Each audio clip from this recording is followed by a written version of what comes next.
Monday, and you know what that means. The Jersey First Television Network probably brings to you the latest edition of Real Talk, and certainly I am the generational talent in Garden State Media and your leader for trustworthy opinion journalism. That's right, folks. It's me, Fernando Uribe. Happy Monday to you all. Obviously, a jam-packed show here. We always appreciate you taking a few seconds to like, comment, and share today's episode and all of our programming here at Jersey First. Of course, like, comment, and share. Make sure you like us on Facebook. Of course, like the show. Make sure you follow the program on Instagram and X and also on YouTube. And of course, if you subscribe on Spotify or SoundCloud, wherever you get your podcasts, check out Real Talk with Fernando Uribe anywhere at any time. And of course, folks, always leading the way here at Jersey First, being your leader for trustworthy opinion journalism. That's what we do here, folks, at Jersey First, and more specifically with Fernando Uribe. Brand new episodes air live every Monday here on the Jersey First Television Network. Folks, a jam-packed show today. Obviously, a lot to talk about with some bad actors right now in our political climate, but specifically, obviously, we see that there's always some outrage, whether something's going on, whether it's on Old King's Day or anything else. I'll let you know why the hypocrisy is kind of rich in today's political climate. More on that later during Final Thoughts. Of course, also, folks, a special comment during the broadcast, as you can see there, that I'm wearing. Certainly here, very proud to participate in the Act Now Foundation 5K walk for dementia and Alzheimer's awareness. A little bit more later as to why raising awareness for these dreaded diseases is so important in our community. Of course, shout out to everybody at the Act Now Foundation. Of course, also want to remind everyone that June is Men's National Mental Health Awareness Month and why it's so important during the month of June to talk about that. And of course, folks, you can see it behind me. My voice is still recovering from Saturday night, of course, from the New York Knicks and their victory, first championship in 53 years. But I got some exclusives this week here, and why not? Let me talk to one of the very accessible members of the House of Representatives. He is the distinguished rep in the 5th Congressional District, and he's a fan of the show. I'm happy to have him on. Folks, he's the Honorable Josh Gottheimer, joins us live on Real Talk. Representative, how are you? Welcome. Hi, Fernando. How are you? Good to see you. Good to see you as well.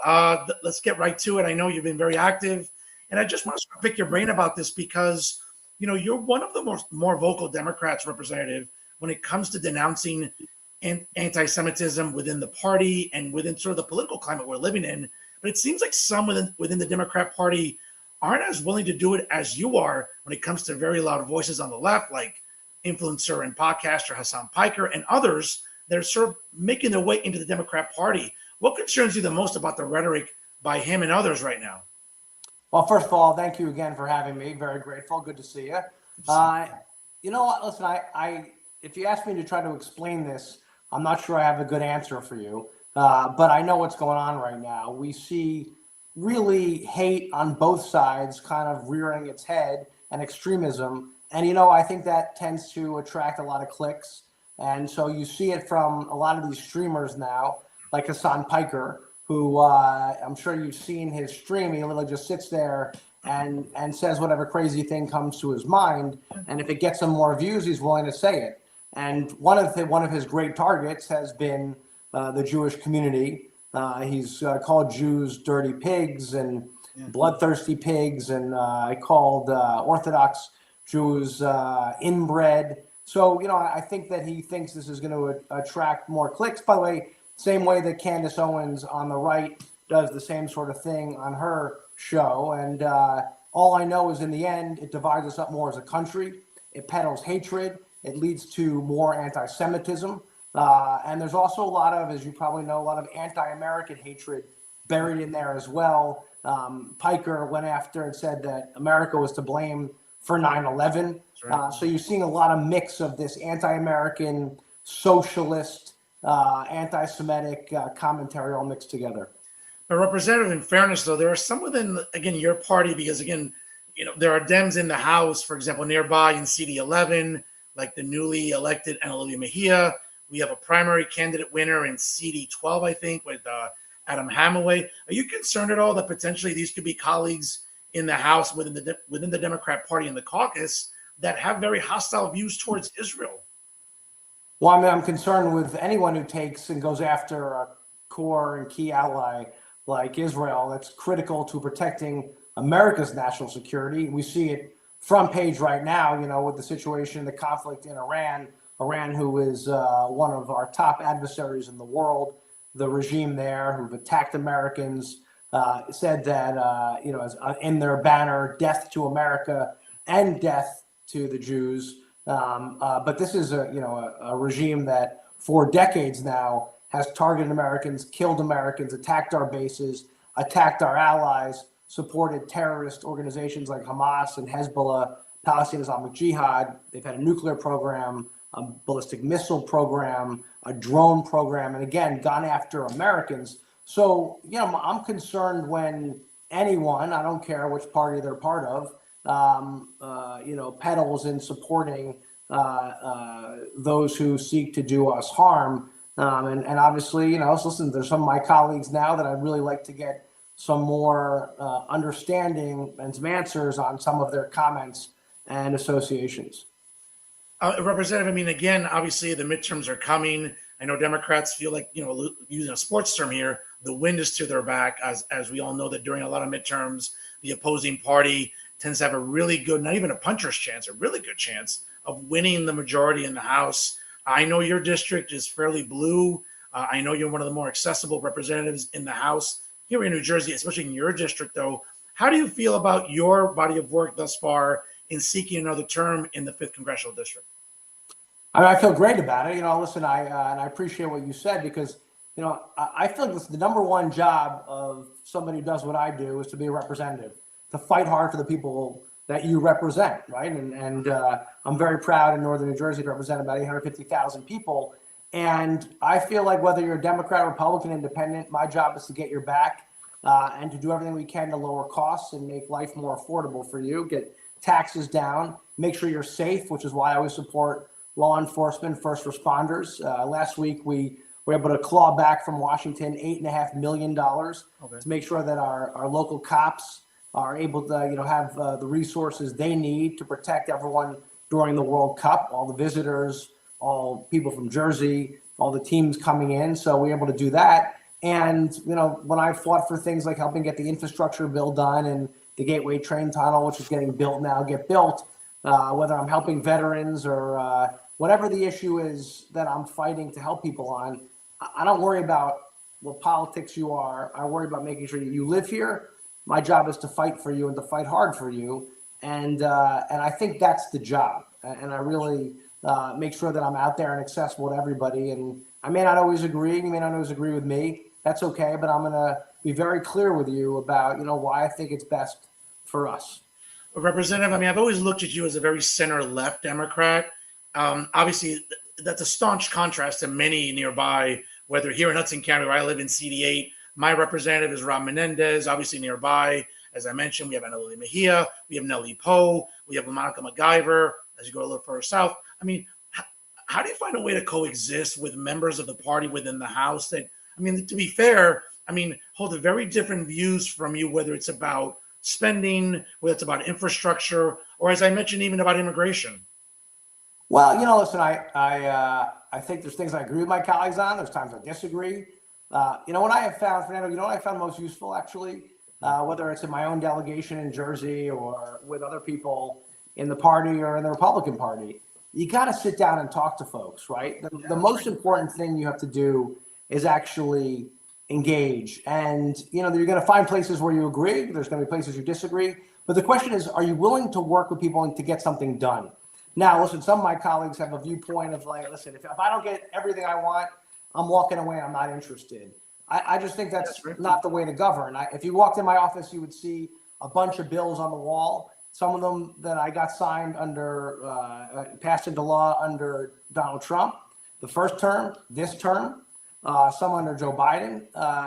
And my view is like, again, do my job, and to get legislation passed, you actually have to work with other people, right? This is the thing you learn kind of in 3rd grade or 5th grade. Yeah.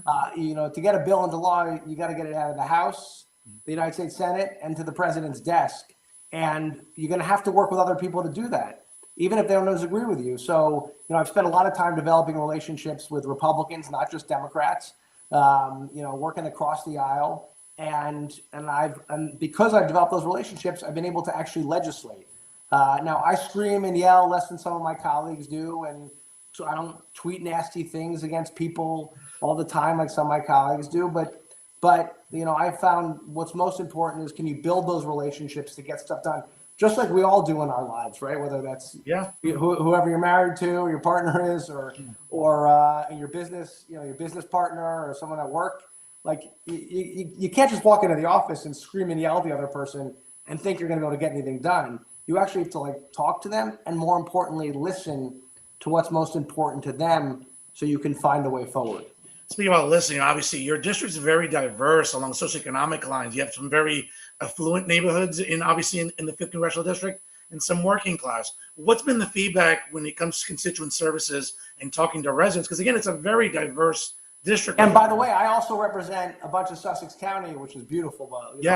Up by Vernon, New Jersey. Those of you who are watching who've ever been skiing up there, and Mountain Creek is a big ski resort there. We've got the Appalachian Trail. We've got beautiful farms, and you got cows, you got specialty crops, and then I got Hackensack, New Jersey, and Paramus. Some big retail capitals.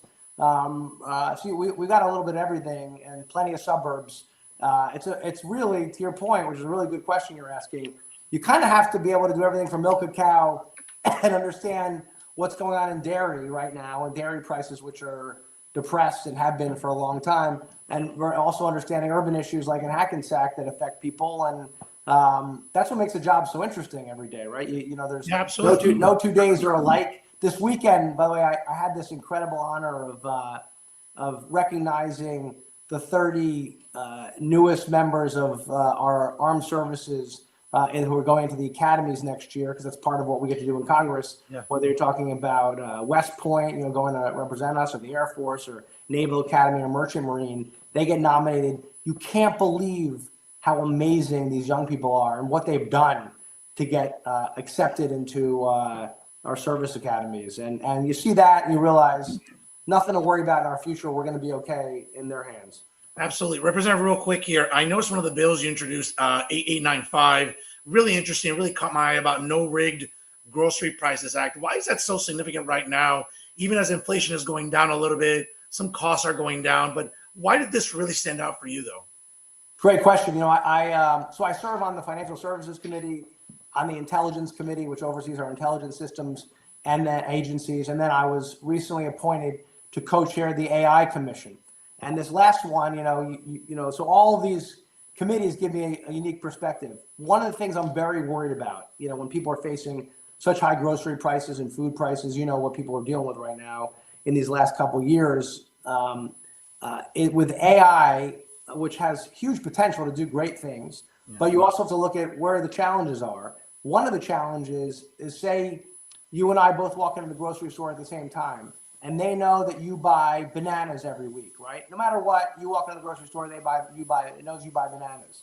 And the AI figures it out. They know your face, or they know, so that you walk in, they know who you are.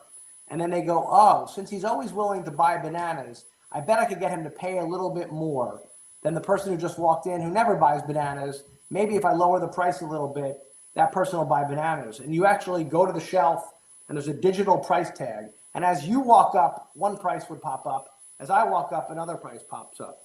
Now, Instacart, which is a delivery system at home, was doing this. And they got caught for it and backed off, got in trouble and backed off. But it's not hard to imagine our grocery stores with this technology being able to do just that, to charge you more because they know you like a product, or they saw you surfing at home for a recipe and says, oh, he definitely needs to get vanilla extract. Let's charge him more for that vanilla extract when he goes into the store, right? And that's the kind of stuff you got to be worried about, where they're actually surveilling your price, surveilling you and charging you more based on prices. And I say you can't do that. I can certainly applaud that, as well as the 8250. That also caught my attention in terms of the Parents Decide Act. And you mentioned before, obviously, influencers online, whether on the right or the left, have significant influence over not just adults, but even kids watching content. And totally. When you see toxic people like Hassan Piker and other really left-wing radical, influencers being on there. But what does the Parents Decide Act do that maybe other legislation doesn't? First of all, I'm really glad you bring up this idea that you've got so much disinformation now online. Not on this show. Not on this show. Not on this show. Not on your show. Yeah. But Thank you know, but you know, because listen, you got China, Iran, Russia, North Korea pumping disinformation into our country and using our platforms like TikTok and others to be able to push out certain disinformation to influence people in a negative way and to divide us up as a country, right? And make us more partisan so that we can't get stuff done. And that's very intentional. So I worry a lot about, you know, you got young people online who especially when they're, you know, 11, 12, 13, 14 years old, can be really negatively influenced by what they're seeing and disinformation being pumped at them, or seeing content they shouldn't see that's anti-American or hate-filled, you know, like what whoever hate that they're going after, whether it's racist or anti-Semitic or whatever it is. And one of the things I want to make sure of is that with AI and social media, that young people are not delivered content they shouldn't be delivered, and that parents get to make that decision. So what this will do is say, when you set up a phone, say you set up a phone for your kid, you know, get that phone out of the box. You'll be able to actually say to the phone, the person using this phone is 13 years old, right? So make sure that that child doesn't get apps to download or content that he or she shouldn't get because they're 13 years old. Does that make sense? So then, like, actually they won't get apps that are not age appropriate. They won't get content that's not age appropriate. The stuff that's coming in to them will be scaled back because it's not age appropriate. And because of AI, we're able to really suss this out and target the information in a smarter way that parents decide is best for their kids. Representative, another bill that caught my eye was the Energy Affordability and Reliability Act. And I know that it's a bipartisan measure to establish an Office of Energy Affordability. Again, just for our audience's educational purposes, isn't that more sort of a statewide issue? Because, for example, here in New Jersey, as we all know, you know, Governor Cheryl should be focusing on energy costs and prices, and she's not. But is this more a state issue, or what can be done at the federal level? Well, actually, one of the biggest problems we have on energy, and you know this because you live in Jersey, these energy bills have been killing you. Yeah. Right? Energy bills are up 45% or so in the last 2 years, which is brutal for people. You know, no matter who you are, it's brutal. Yeah. And if you're on a fixed income, it's particularly brutal because suddenly your energy bills skyrocket. One of the problems we've had is we've not added enough energy supply to the grid over the last decade in New Jersey. We've actually, believe it or not, taken off about 1.5 million homes worth of energy but through natural gas and nuclear over the last decade. So taking energy off the grid. We used to be a net exporter to other states of energy. Now we're a net importer. What's that meant for you? Less supply, higher demand. With AI and everything else we use electronics, that means your prices have gone up significantly. We got to add more supply. That's where the federal government comes in. We need to make it easier to be able to permit new projects so that we can get more supply on, and make it easier for states and regions to share that supply in the grid, right? To get onto the grid, to get the energy onto the grid, and to share as a country on the grid so we can share our supply. Right now, it's very difficult to add new supply. It's very difficult to share supply across states. And that's where the federal government, of course, because it's interstate, that's where it comes in. And I want to make it easier to permit new projects so we can get more supply up and running to get it better. And by the way, we've done a terrible job in our state of managing supply and demand, and it's meant higher prices for people who are watching this. Representative, just to make you laugh, a lot of Democrat friends of mine saw the promo for today and said, "Oh, Fernando, you must be in your glory. You know, talk to a fellow Republican." And I was like, "Wait, what?" And I was like, "Yeah, Josh Gottheimer." I said, "First of all, you know, just because you're very far left doesn't mean that he's a Republican." But I'm sure you hear these chirping and these, you know, these sort of comments at you, Representative. How do you want to answer those within your party? That, I mean, I know you're a dedicated Democrat.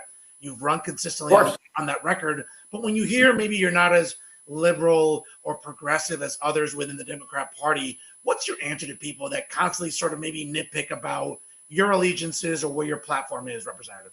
Well, first of all, I think most people I consider myself a common sense Democrat and somebody who solves problems. And it's unfortunate these days that people, if you work across the aisle to get stuff done, if you take a more reasonable approach, they attack you for not being, you know, their kind of Democrat. So first of all, for like Mandami and those folks, Mandami is a socialist, an admitted socialist, right?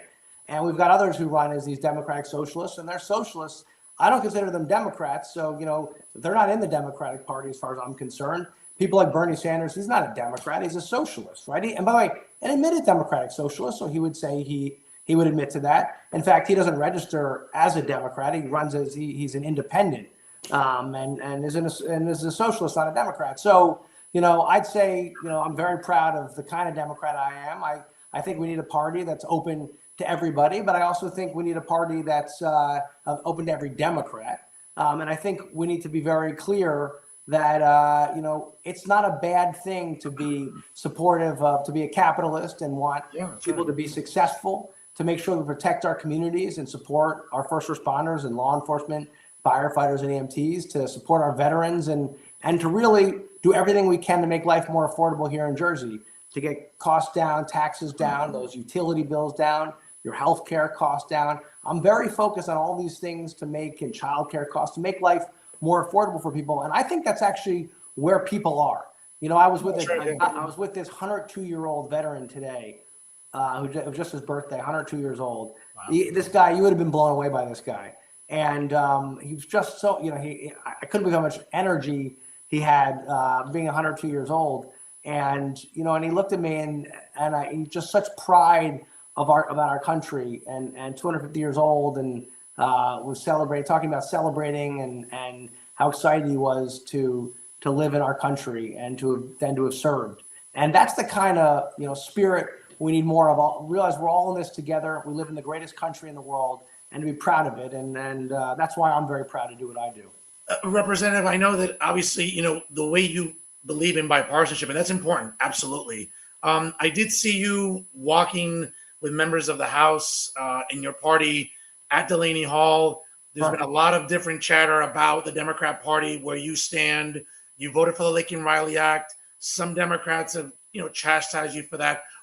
What's fact and what's fiction about the Laken-Riley Act, and really about immigration reform, or how we feel about enforcing immigration laws, Representative? Well, first of all, I've said and I've been very clear. I think there's certain reforms when it comes to ICE that we need. There's certain reforms that we need about our immigration system. Sure. Clearly, it's not working the way it should be. We are a nation of immigrants, so I'm very proud of that. It's besides the Native Americans, everyone else came here, and including my great grandparents and my wife's grandparents who were Holocaust survivors.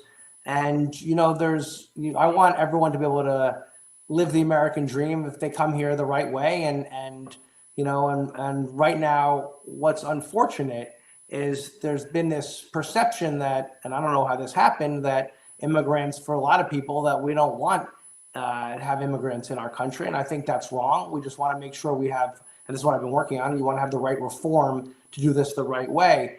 And one of our failures in our system, and part of what I saw at Delaney, is you have a lot of people, we're not processing, people come here, we're not processing people fast enough. You have people who are trying to come the right way and do the right thing. It's not working. So there's a lot of work we've got to do. What I've worked in a bipartisan way for years now is actually having comprehensive immigration reform. I've also said that people who shouldn't be here, who have broken the law, who are terrorists, they shouldn't be in our country. And if you come here, you break the law and you commit felonies, you shouldn't be in our country. And I know some people don't agree with me on that, and that's okay. That's just a different perspective. But, I also, when I was at Delaney, and one of the things I was very proud of, we met this young woman who is a dreamer, who came here when she was a baby. And she lives not far from the detention center in Delaney. She is a high school senior, and she just had a couple months left, and she got picked up by ICE, and she was sitting in the facility for 2 months. And she was amazing. Fernando, if you met her, you'd be blown away by her. She said she initially wanted to be a doctor, and now she wants to be a lawyer. And she was translating for everybody in the facility, and so sweet and smart and kind. And I'm thinking to myself, why is she here? She wanted to do work. She just wanted to graduate. She's a dreamer. She came here as a kid. She's been here her whole life. And one of her parents, I think, is a citizen. And anyway, we were able as a delegation to work it out, and she's out now. And But like some of the people I met there, you said like, you know, they shouldn't be sitting here. And obviously other people who are criminals, obviously, you know, and have committed crimes, well, they shouldn't be out, you know. Well, Representative, you're on the go. I appreciate a few minutes of your time. I appreciate your faith in my brand of journalism. I always appreciate our rapport. I'll give you the last word here tonight. No, I just want to say thanks for having me, and thanks for being engaged and talking about these topics. You know, not everyone's going to agree all the time, but we got to have these conversations and do it like you do with civility, right? You want to have a good, constructive conversation. That's a good thing, and that's what our country's about, right? To actually have a conversation, and then we got to get stuff done. And people should stop yelling and screaming at each other. And I think we'd all be better off if we, you know, let's not forget our enemy is the government of China and the government of Iran, not one another. I think that's not, you know, as we celebrate 250 here, right. Let's not forget that. It's really important that we remember how lucky we are and blessed we are to live here. That's fair to say. And listen, again, Representative, I appreciate your time. Folks, he's CD5 Representative Josh Gottheimer. All Thanks right, for having me. today, we'll talk to you over the summer again, Representative. Thank you so much. got it. Anytime. Take care. Take care. Folks, good stuff there with Representative Josh Gottheimer out of the 5th Congressional District. Always on the go, very busy. I appreciate a few minutes of his time. I think I went a little bit over. My sincerest apologies. But again, a lot to talk about with one of the more visible members of the House of Representatives, specifically here in New Jersey. And again, I didn't have a chance to mention it during the broadcast. Again, minutes were limited. But as I alluded to during the interview with the representative, obviously a very diverse district here nearby in the 5th Congressional District, just to let you know. It's comprised of 14 municipalities in Sussex County, which include Andover, Branchville, Frankfort, Franklin, Hamburg, Hampton Township, Hardiston, Lafayette, Montague, Newton, Sandyston, Sussex, Vernon, and also Wantage. Very, very, socioeconomically diverse municipalities obviously in Sussex County. We move on to Passaic County, which is also part of the 5th Congressional District. It includes Bloomingdale, Ringwood, Wanacue, and West Milford. And subsequently, the majority of the district is comprised of Bergen County with, check this out, 47 municipalities in Bergen County in the 5th Congressional District. Just bear with me. Just want to make sure I let everyone know in the audience how large this district is along municipality-wise. So it includes towns like Allendale, Alpine, Bergenfield, Bogota, Closter, Cresskill, Demarest, Dumont, Emerson, Inglewood Cliffs, Fairlawn, Fort Lee, Glenrock, Hackensack, Harrington Park, Haworth, Hillsdale, Hohokus, Leonia, Mawa, Maywood, Midland Park, Montvale, New Milford, Northvale, Norwood, Otapan, Oradell, Palisades Park, Paramus, Park Ridge, Ramsey, Richfield Park, Ridgewood, River Edge, Rivervale, Rockley, Saddle River, Teaneck, Tenafly, Upper Saddle River, Waldwick, Washington Township, Westwood, Woodcliff Lake, and in Wyckoff. So a very large district, folks. Obviously, an enormous concentration within Bergen County. Some of my favorite towns in New Jersey are there in Bergen County. A lot of great fine dining in those municipalities, including Inglewood as well as Teaneck, and obviously all those good parts there in Bergen County. So I appreciate the representative joining me today. Obviously, I know he's always on the go, had some limited time. I do appreciate the good work his press secretary did to make this episode possible. And certainly, folks, during the midterms, it's important to talk to incumbent members of the House of Representatives, and we'll see what happens subsequently 6 months from now when the House and the Senate are up for grabs. Again, all 435 House seats are up for grabs, and certainly a good portion of Senate seats are up for grabs this November. But certainly here in New Jersey, folks, a representative in the House that is, quite frankly, very different than some of the far left members of the House, as we all know, nearby in CD11 with Ana Lucia Mejia, potentially in CD12 with Adam Hamaway, who has some very questionable ties that he's yet to answer for. So certainly those are always of a concern. Obviously, Nellie Poe in the 9th Congressional District, as well as LaMonica MacGyver in the 10th Congressional District, and of course, all the way down in CD6 with Frank Pallone. Very, very left-wing and radical members of the Democrat Party.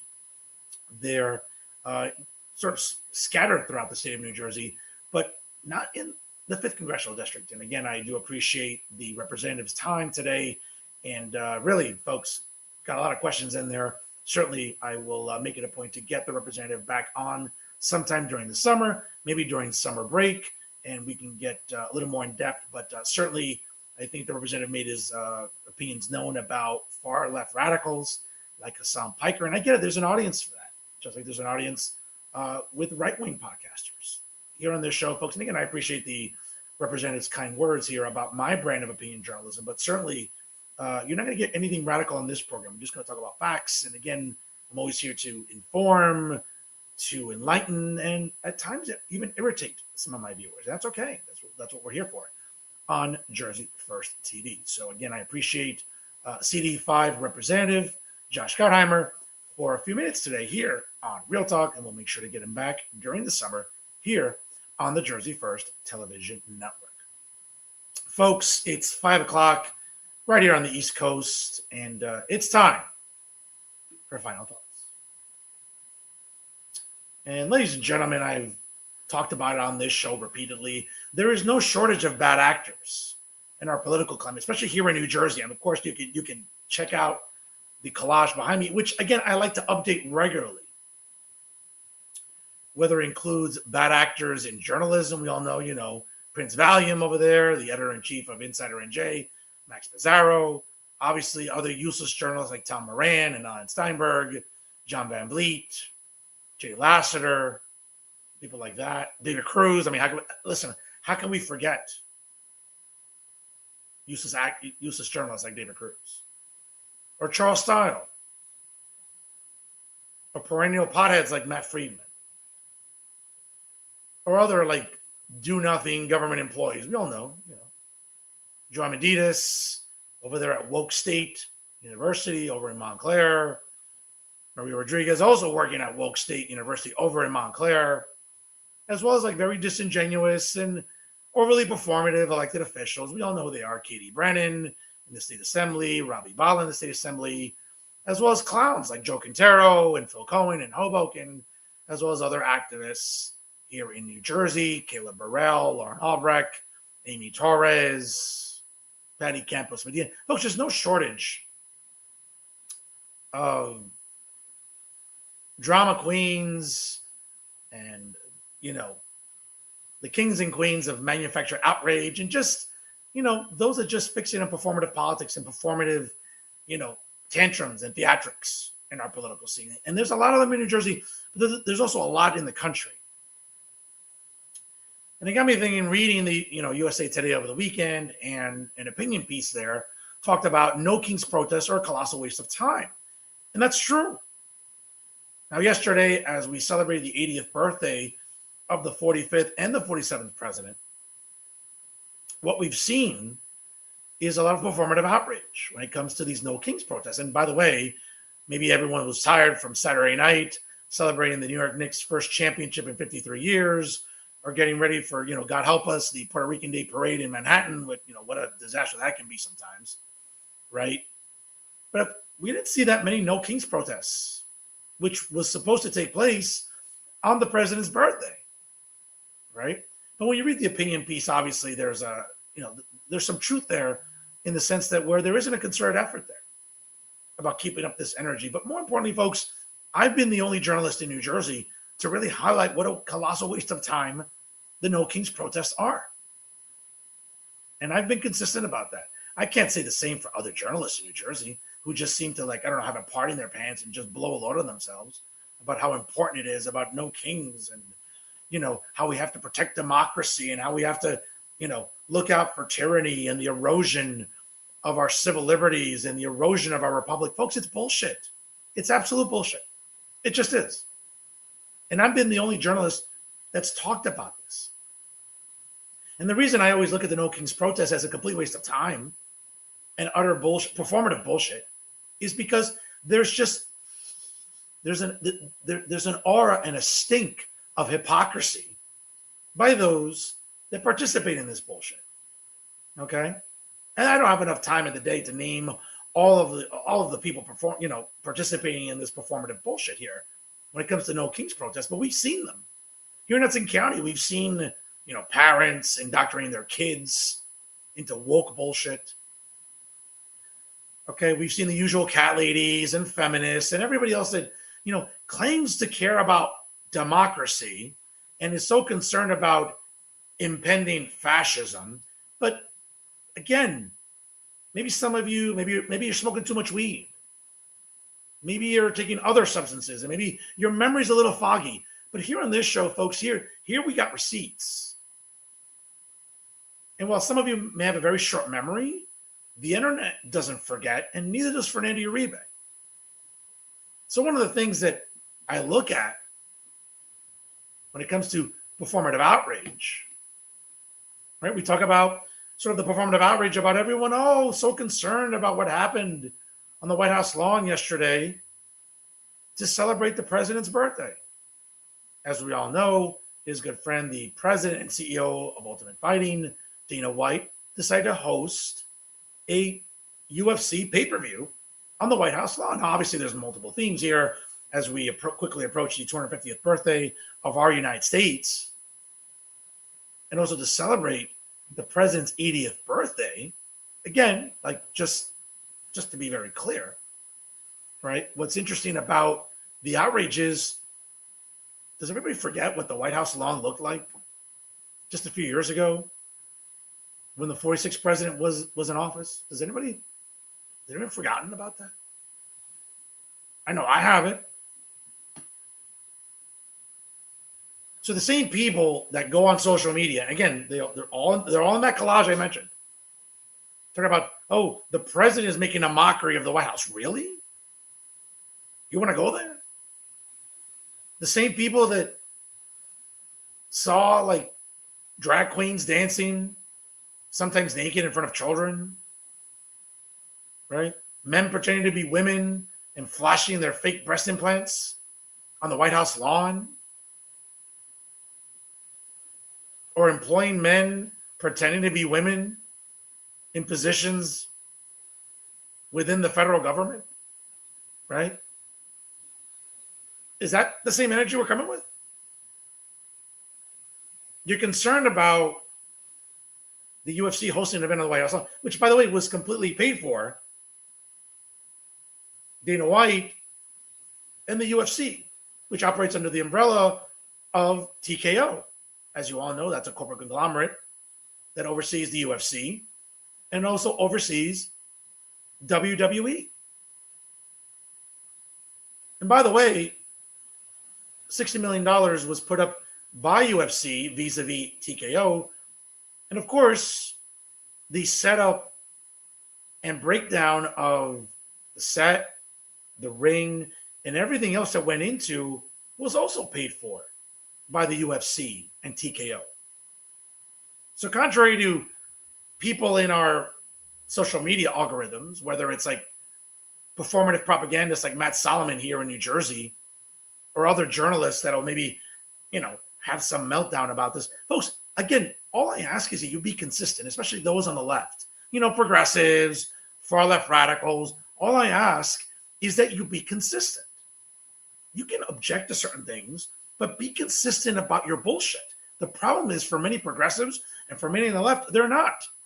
They have this selective memory. I'm here to remind you that I'm not going to let you get away with your bullshit.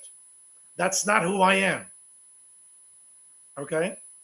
So if you're going to have this meltdown about what the White House looks like yesterday on the 80th birthday of the 45th and the 47th president of the United States, again, just remember, just a few years ago, we were having drag queens in front of kids. We're having men pretending to be women and playing dress up and make-believe in front of children on the White House lawn. And seeing some really obscene imagery there for everyone in attendance. Now, I get it. If you're a shitty parent and you want to indoctrinate your kids, shame on you. You're an awful parent. And I don't mind calling you out on it. But don't come at me with the bullshit that you're somehow offended about a ring, a UFC ring, being built on the White House lawn. Again, folks, not a single cost to the taxpayer yesterday. The entire bill was put forth by UFC and TKO. But you know what was used for taxpayer dollars? Right? Incessant pride events on the White House lawn, once again, with drag queens in front of children, with men pretending to be women, and other salacious things going on the White House lawn. By the way, that was paid for with taxpayer dollars.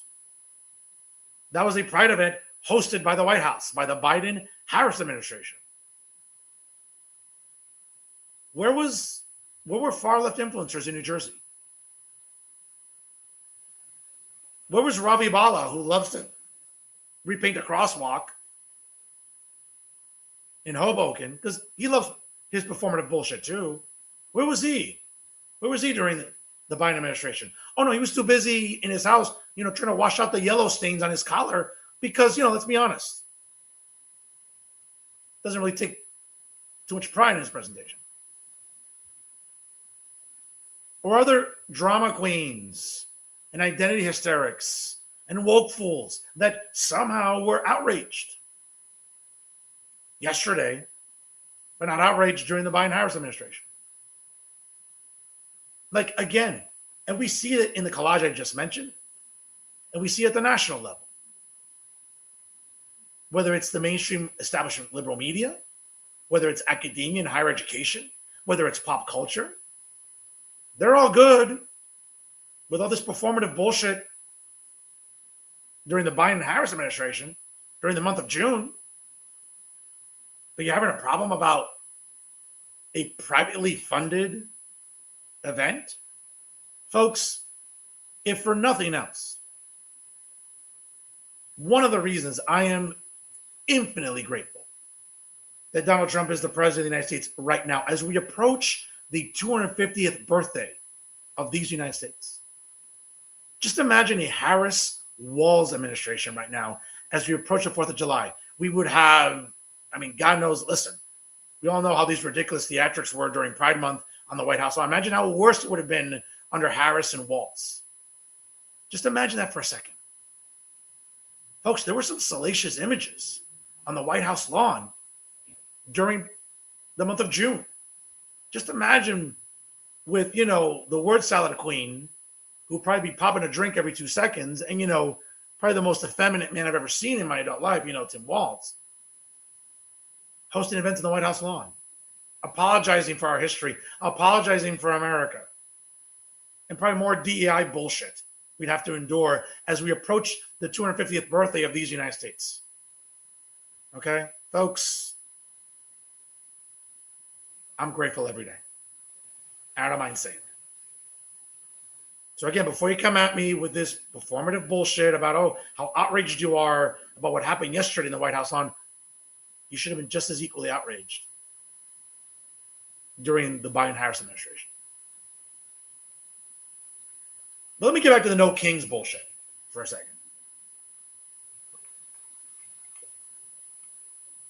Where were all the cat ladies? Where were all the feminists? Where were all these social justice clowns and woke fools and all the identity hysterics during the subsequent time we were coming out of COVID? Where was all that energy about the erosion of democracy or tyranny or tyrannical measures by our federal government? Really?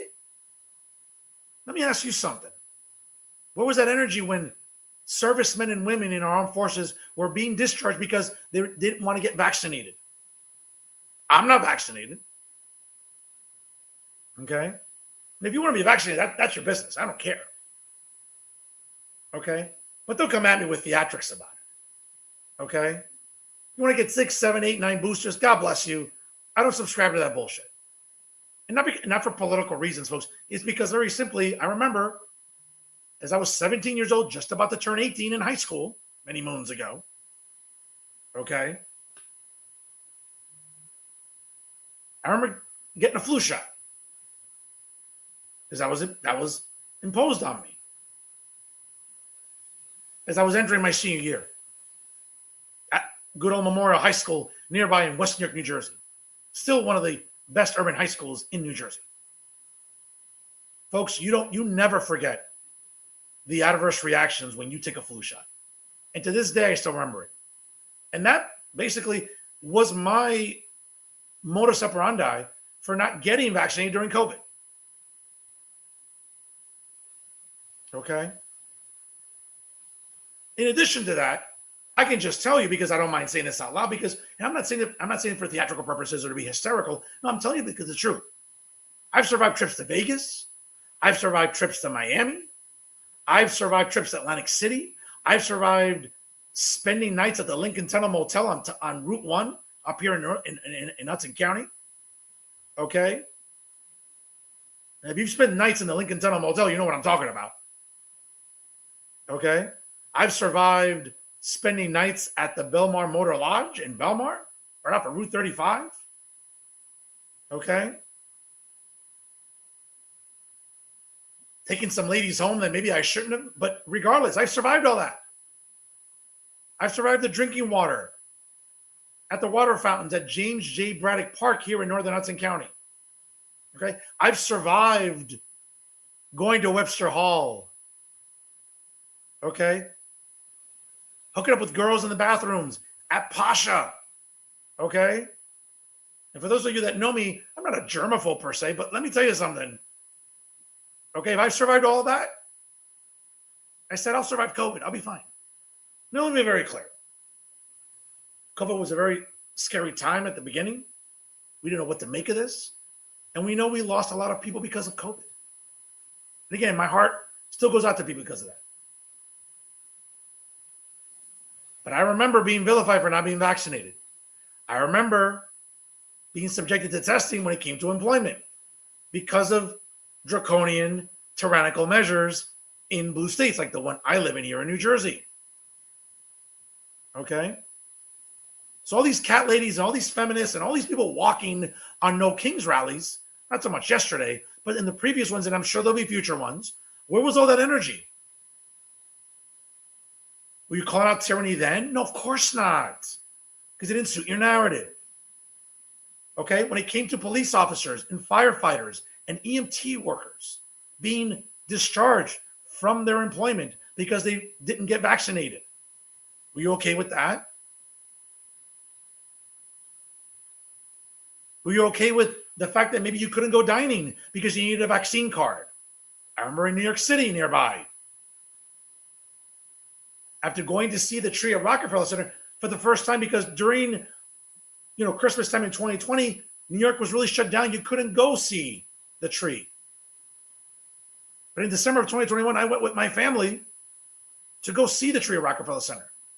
And we wanted to go eat dinner at one of our favorite restaurants in New York City, Havana Central. Great spot on West 46th Street between 6th Ave and 7th Ave. Of course, I couldn't go because I didn't have a vaccine card. Even here locally, elected officials like former councilman in Hoboken, Mike DeFusco, was having meltdowns because if you didn't have a vaccine card, you couldn't go eat. You're contributing to something dangerous. Get the fuck out of here, Michael. That's why I called you out, and I'll still call you out on your bullshit. And everybody else about vaccine cards y toda esa mierda. Please, stop the bullshit. So where was this outrage? What was this energy about no kings and about tyranny and about democracy disappearing before our eyes? Please, you're all full of shit. And now you want to try to convince me about somehow the erosion of democracy with the imminent threat of tyranny? Who's buying this? We have parents walking with their kids, indoctrinating them into the whole woke bullshit, somehow convincing them that, I don't know, men can become women. No, they can't. Okay? I will never get a period, thank the Lord. I'll never have a uterus, thank the Lord. Okay? If anything's ever going to come out of me, guess what? Maybe had a really good meal and have to go defecate in the bathroom. That's the only thing popping out of me. Okay? Thankfully, I've never had kidney stones. But as men, those are the only things that are ever going to pop out of us. But somehow there are parents and activists and all the other bullshit. They'll try to tell you otherwise. Don't buy it, folks. And don't buy the no kings nonsense. And don't buy the performative outrage and the manufactured hysteria about what happened at the White House lawn yesterday. Because if this didn't insult your intelligence, if this didn't offend you and get you worried about what kids are exposed to, if what happened during COVID, especially in blue states like New Jersey, New York, Pennsylvania, Connecticut, and others, we couldn't even go out to have a meal because if you didn't have a vaccine card, oh well, that's not possible. Oh, we need to vilify Fernando Uribe because he didn't want to get vaccinated. We want to deny him the right to go eat. Folks, come at me with consistency. Don't come at me with bullshit. And I'm sure there'll be more No Kings rallies in the immediate future, and that's fine. But do me a favor. Show me that same energy that you were supposed to have during COVID, when people like myself and others are being vilified for not being vaccinated.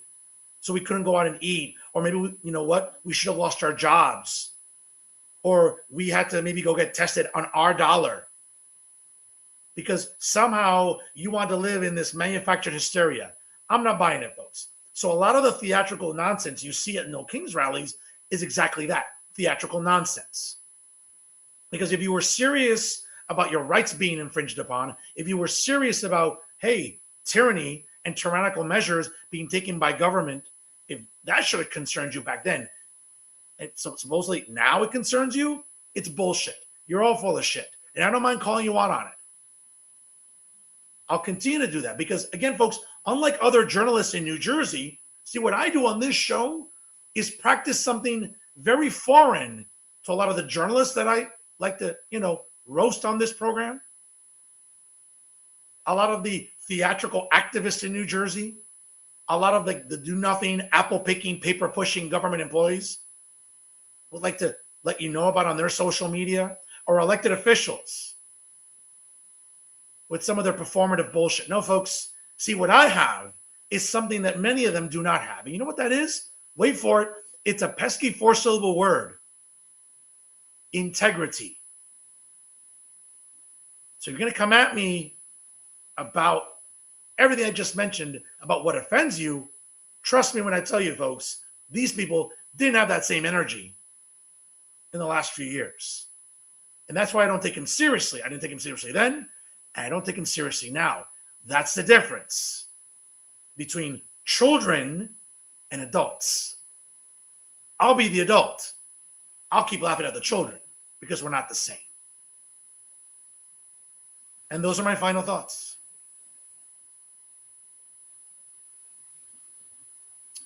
Folks, a special comment here tonight. It's a few I want to get off my chest. Let me start off by saying, first of all, as you can see, I'm rocking it here, having participated in the Act Now Foundation 5K run this past Saturday at Lincoln Park in Jersey City. Got to catch up with some good people. Shout out to Christine Allen and Carrie Lopez, those that head up the Act Now Foundation. More on them in a minute. But nice to run into certain people. As you can see there behind me, the general manager of Insider NJ, Pete Onelia. And certainly in years past, we had our problems. But let me tell you something. One of the most fulfilling things I did last year, and I've talked about this, folks, as we get older, it's important to make peace with certain people when you can. Now, listen, there are some people who will have, irreconcilable differences, and we're never going to get along. And I get that. But when you can make peace with people, folks, again, that's part of growth. That's part of maturity. That's part of intellectual growth, emotional growth. When you can make peace with certain people, do that. Because if there's anything that, let's be honest, COVID taught us, right? What COVID taught us was make peace with people. I've lost a lot of classmates for different reasons. Substance abuse, mental health. More on that later. Okay? COVID or anything else. So I learned the hard way that, hey, the opportunity arises to go and make peace with people, go do that. And I was happy to do that last November at the League of Municipalities with Pete O'Nelia. And for those of you that know, obviously, I was working with Insider NJ many years ago. Okay, I enjoyed hosting a podcast, which won awards, by the way, Politically Direct with Fernando Uribe via Insider NJ. And it's a good podcast. Got traffic, got views, got recognition.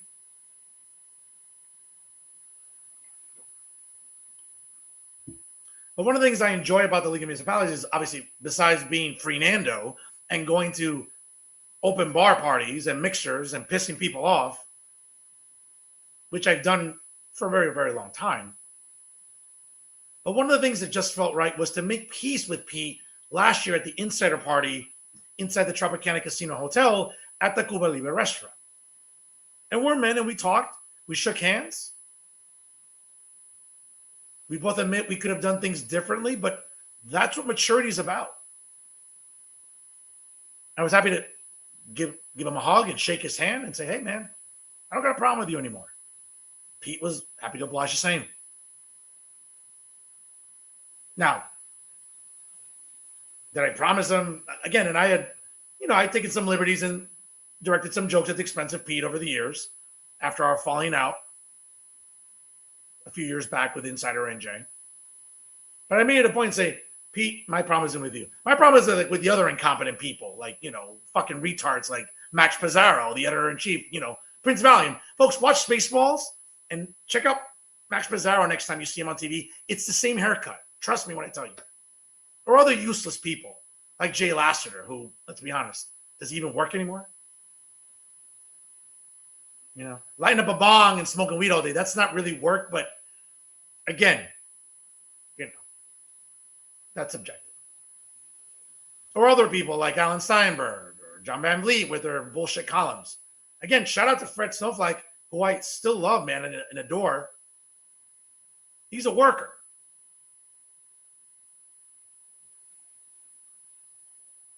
So I'm happy to never roast Fred Snowflake. As far as the other retards, yeah, no, I don't got a problem roasting these idiots. But someone I'm happy to not roast because he is a good guy. And that's Pete O'Nelia, who happens to be on the executive board of the Act Now Foundation, who's an exceptional local organization, folks, that does a great job in helping local families struggling with dementia and Alzheimer's disease. Now, these are two conditions that still have no cure. And unfortunately, it seems like there isn't a cure anywhere in sight, and that's tragic. I'm not much of a runner. I'll run. But you know what, folks? It wasn't about just getting this. No. Because you can run and not get anything. But it's about doing the right thing and helping families and help raise awareness about Alzheimer's and dementia. Okay? As we know, it's a disease that ravages families, not just in Hudson County, but throughout New Jersey and throughout the country. But again, shout out to Christine and Carrie for the good work that they do with the Act Now Foundation. Very much like I love volunteering for Alzheimer's New Jersey and working with their president and CEO, Ken Zanes, and their great executive board. Folks, whenever there's an opportunity to raise awareness about Alzheimer's and dementia, I'm your guy. I'm going to do that. Because I get it for all the scorn and vitriol that yours truly gets on this program. And I get it, whether it's my incredible good looks or my brand of exceptional opinion journalism. I get it. Someone told me a long time ago, if you try to please everyone, you'll please no one. But I have my audience. I have my fans. And besides being an award-winning journalist, besides being an academic and educator, folks, one of the things I take considerable pride in is being a philanthropist and donating my time to causes that matter. As you know, I dedicate a lot of time and effort every spring for Alzheimer's awareness and I've done it before for the Act Now Foundation and also for Alzheimer's New Jersey. As you know, I am very dedicated during the fall for the American Cancer Society. So for all the local idiots that want to talk about, well, Fernando Uribe is a misogynist and Fernando Uribe hates women. No, I don't hate women. I'm not a misogynist. I do more for women and families than a lot of you people out there. See, that's the difference between you and I. I'm not afraid to say it. And while you'll be at home on your smartphones clicking away and writing, yeah, that's cool, I'm actually doing. Okay. Unlike a lot of my haters at home who are just home playing with their dicks, like I'm actually out doing stuff for the community. Okay. I'm actually out making a difference in the lives of women and families. I was happy to do that. It was great to catch up with Pete, talk politics, talk shop, as they say, talk about what's going on. It was a great conversation, and I was happy to see him this past Saturday at Lincoln Park in Jersey City for the Act Now Foundation 5K run. And again, as I mentioned just a few moments ago, a shout out to these great ladies here, to Christine Allen and Carrie Lopez, who work so hard in the face of adversity, in the face of potential budget cuts, when it comes to grants and everything else. These two ladies do an exceptional job with the Act Now Foundation. And folks, if you're interested in donating your time or any disposable income, please consider doing so by going to www.actnowfoundation.org. You'll find resources and other pertinent information if you or loved ones that you know are dealing with Alzheimer's and or dementia. Once again, that's www.actnowfoundation.org. You can donate. Again, all of your donations online, folks, are safe, secure, and tax deductible. Now, yes, just as a matter of record, yes, folks, I finished it in about 50 minutes, and that's okay. I'm not doing it for times. I'm not doing it to win these medals and how fast I can do a 5K run. No, folks, the important thing is to do it. Get out there. And the important thing, folks, as we get older, is to try new things and to do new things. That's what keeps us young. And I was proud to do that. And to show my support for the Act Now Foundation. So shout out to these great ladies and all the great stuff that they do to help families right here in Hudson County that are dealing with Alzheimer's and dementia. And to everyone else on the executive board of the Act Now Foundation, shout out to all you. Again, I'm going to give you your flowers. Keep up the good work, keep up the awareness, and keep fighting out there for everybody. Good stuff there. Again, I also had the opportunity after finishing my 5K run to talk to my representative in the House, Rob Menendez, here in the 8th Congressional District where I live. And while Rob and I disagree on almost everything ideologically, we're friends, and that's the important thing, is about keeping friendships and being civil, even if we disagree with each other. We can do that.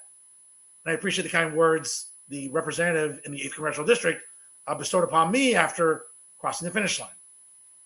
So thank you to him, and thank you to everybody that participated, ran, and helped raise awareness and help make a difference in raising money and helping provide resources for families that are dealing with Alzheimer's and dementia here in Hudson County. Again, folks, please visit www.actnowfoundation.org. If you wish to get involved or donate, once again, your donations are safe, secure, and tax deductible via the Act Now Foundation. So let's keep raising awareness. Let's keep fighting for those that can't fight right now. And more importantly, let's keep making a difference in the lives of local families that are dealing with these dreaded diseases. I'm proud to run for them. I'll continue running to raise awareness for Alzheimer's and dementia. Folks, also, as a reminder, and yes, as you can see there, yep, proud to rock the medal there. And as you know, also making sure that I'm representing Cowboy Nation, as you can see there. Always proud to do that. On a nice summer day in Lincoln Park, running and raising awareness and really volunteering for important causes is something we should all be doing, folks. I'm proud to do that. Here on Real Talk via Jersey First TV. Moving along, folks, as a reminder, June is still Men's National Mental Health Awareness Month. And this is something I can get behind during the month of June. Okay, not some other woke bullshit. No, this is stuff that I consider to be really important because you know what, folks? Men's mental health doesn't get the recognition or the spotlight it should. And yesterday on June 14th, yeah, I was happy and proud to celebrate the 45th and 47th president's birthday. He turned 80 yesterday. But unfortunately, yesterday would have been the 42nd birthday of my good friend David Quisenberg, affectionately known as DQ to so many in New Jersey nightlife. Whether it was Green Rock in Hoboken, whether it was Chris Michaels in Woodbridge, or Bar A in Belmar, New Jersey. Tragically, last month, David Quisenberg took his life and left behind an incredible legacy of being a wonderful human being, just an outstanding citizen, and most importantly, just a regular, down-to-earth guy. I had the privilege of knowing David for many years. And if you or someone you love is struggling with mental health, remember that we want you here. We want you to stay here with us. Please seek help. There's so many, folks, there's no shortage of resources available for everyone out there. And if you're struggling, trust me, you don't have to be alone. Talk to family, talk to friends, talk to professionals. Now more than ever, folks, you can seek mental health with just your smartphone. And many mental health professionals do work with your insurance companies. And even if you don't have insurance, they will find a way to work with you because we understand that mental health is important. Let's rededicate our efforts and our energy in David's memory to making sure that, you know what, everyone matters. It doesn't cost anything just to be a little nice to people. And I know we're going to say, wow, that's rich coming from Fernando Uribe. Yeah, folks, guess what? Who you see on TV and who you know outside of TV are two different things. And for people that know me, yeah, I'll put my integrity up against anybody. When I say that your life matters, that you should be here, you need to be here. And during Men's Mental Health Awareness Month, here in the month of June, I'm proud to raise awareness, not just in David's memory, but for everyone struggling. Folks, we've all had bad days. Maybe we've all been depressed. But it's important to talk to someone, family, friends, a mental health professional. Please get the help you need. Please stay with us. Please do everything you possibly can for your friends and family to remain here with us. And if you all have to battle it together, we'll all battle it together and we'll unite in solidarity for those that are struggling. Now more than ever, let's do that. Let's do that in David Quisenberg's memory. Not just during the month of June, during Men's National Mental Health Awareness Month, but every day of the year. We miss you, David. We miss everyone that we've lost because of mental health. Please, do everything you can. Be in someone's corner. If you have to be that late night phone call because someone's struggling, take that phone call. Give that extra hug.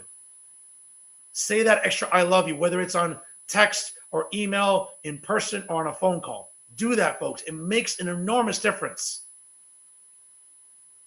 Let's make that effort in David Quisenberg's name. I know I will, and I hope you will too. Folks, before we call it a night here, again, what can I say?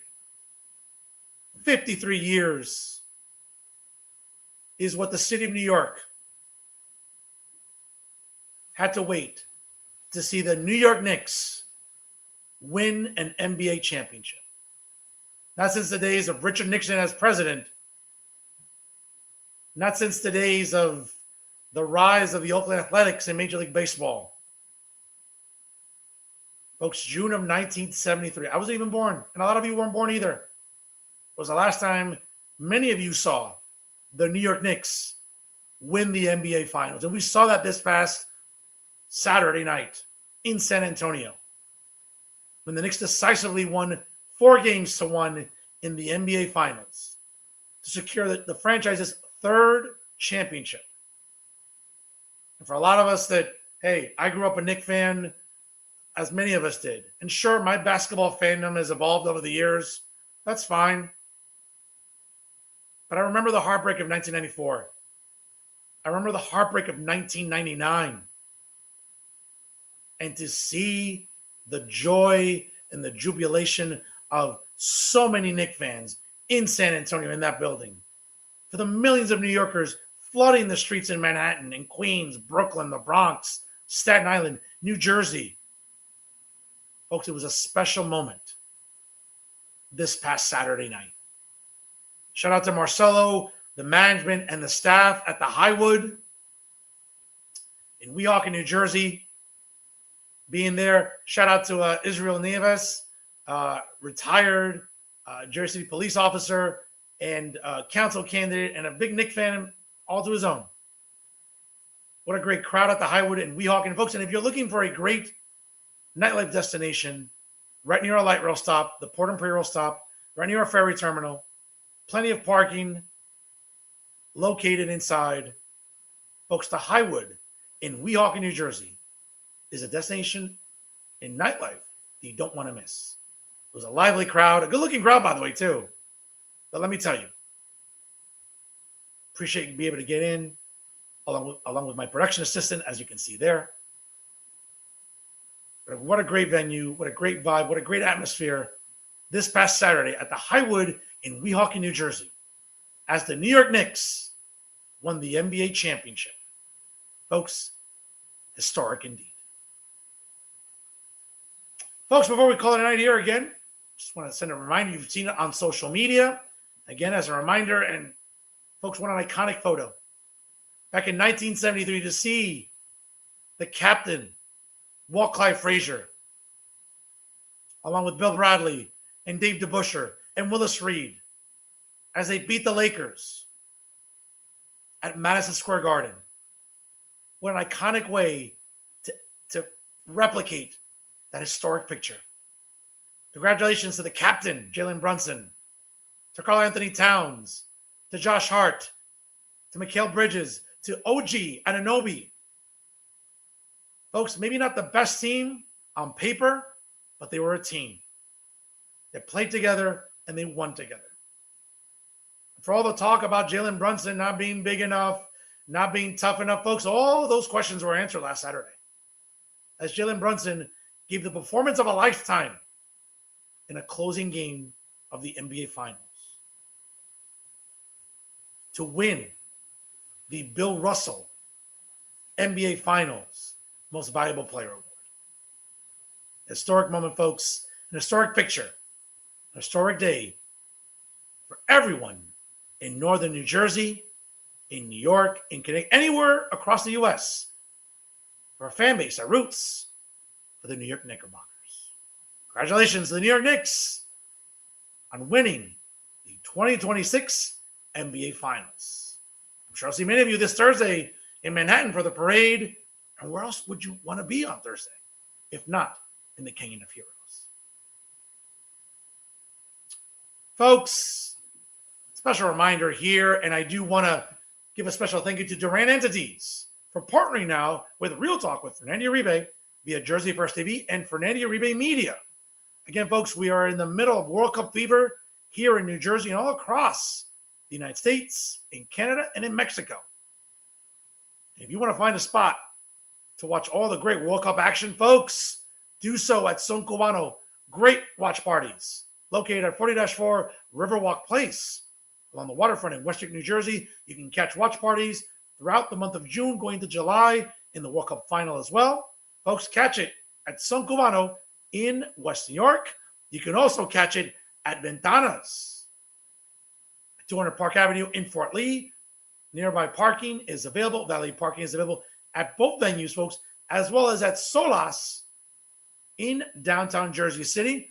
Once again, folks, I can't say enough what a privilege it is with all the great festivities during the World Cup. And again, great theme nights at Son Cubano. Happy hour is every day at Son Cubano in West New York. And of course, folks, we have great wine tastings. Great event coming up on Friday, June the 26th at 6 p.m. Only $50 a person to enjoy wines on the waterfront, courtesy of Son Cubano at 40-4 Riverwalk Place in West New York, New Jersey. Again, folks, I can't say enough what a privilege it is to partner with Duran Entities here on Real Talk. For more on that, quick message from one of our sponsors. Duran Entities has now joined Real Talk with Fernando Uribe and Fernando Uribe Media. Enjoy delicious food, excellent watch parties, and a wonderful atmosphere at any of our 3 incredible restaurants. Son Cubano, located at 40-4 Riverwalk Place in West New York, New Jersey. Ventanas at the Modern, located at 200 Park Avenue in Fort Lee, New Jersey. And Solas, located at 25 River Drive South in downtown Jersey City. Thank you so much for watching, and we will see you there. That's right, folks. Yes. Real Talk is proud to partner with Duran Entities, Son Cubano, Ventanas at the Modern, and the Solas Experience in Jersey City. 3 great restaurants, 3 great venues, great crowds, great food, and a great atmosphere. You could rely on Duran Entities to provide all that and much more. You can please visit their social media and, of course, visit their websites for opening and closures and, of course, their menus and all the great stuff you can expect at Son Cubano, Ventanas at the Modern, and Experience Solas in Jersey City.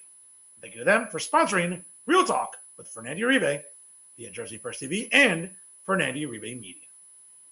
And that's our show for this week, ladies and gentlemen. Once again, I want to thank 5th Congressional District Representative Josh Gottheimer for joining us today. He's always on the go, very busy, but we really appreciate a few minutes of his time here today. If you missed any part of the broadcast, folks, takes a few seconds. Like, comment, and share tonight's episode here on Real Talk. And, of course, make sure you like us on Facebook. Of course, follow us on Instagram and X. And don't forget to subscribe to us on YouTube, as well as also, if you download our podcast on Spotify or SoundCloud, you can check out Real Talk with Fernando Uribe live every Monday, of course.